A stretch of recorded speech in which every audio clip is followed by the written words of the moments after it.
আমি একটু পাশে থাকি। হ্যাঁ থাক। বিসমিল্লাহির রহমানির রহিম।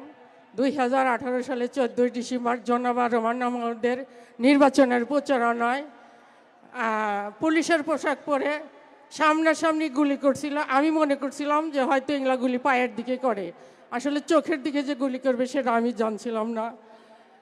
আমি যখন গুলি করে আমি মাটিতে লুটিয়ে পড়ি। আমাকে ওখানে নেওয়ার মতন পরিস্থিতি ছিল না, 3 ঘন্টা আমাকে অবরোধ করে রাখে।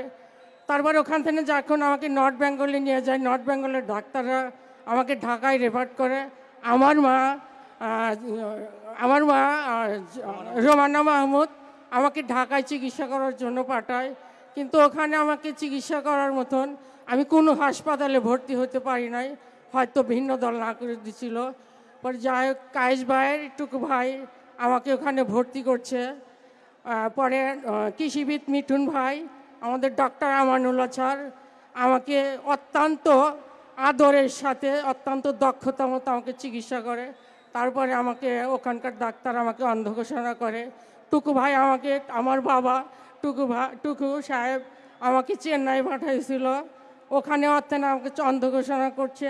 আমরা 17 বছর ধান আবাদ করছি কিন্তু কাটতে পারি নাই। আমরা সামনে 12 তারিখে প্রত্যেকটা ভোট ধান কেটে ঘরে নিয়ে আসব। আমাদের এই ভোট আমাদের চেয়ারম্যান স্যারের কাছে জমা দেব, ইনশাআল্লাহ রাষ্ট্রপ্রধান হবে। আমার প্রথম একটা দাবি, সিরাজগঞ্জ জেলার অনেক নেতারা বেকার আছে, রাষ্ট্রপ্রধান হয়ে এখানে আগে কাজ ধরবে, শিল্প এখানকার কাজ আগে ধরবে।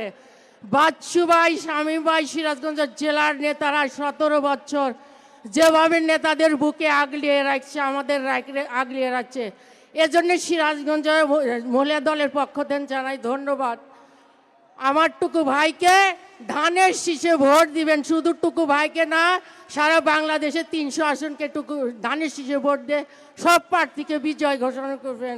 আমি আল্লাহর কাছে বলি, হে আল্লাহ আমার 5 মিনিটের জন্য চোখের আলো ফেরত দাও। আমার চেয়ারম্যান স্যারকে দেখবো, ডক্টর জোবাইদুর রহমানকে দেখবো। হে আল্লাহ 5 মিনিট তোমার জন্য আমি আমার এখন দৃষ্টি ফেরত চাচ্ছি আল্লাহ, 5 মিনিট দৃষ্টি ফেরত চাচ্ছি আল্লাহ। বাচ্চু ভাইকে ধন্যবাদ জানাই।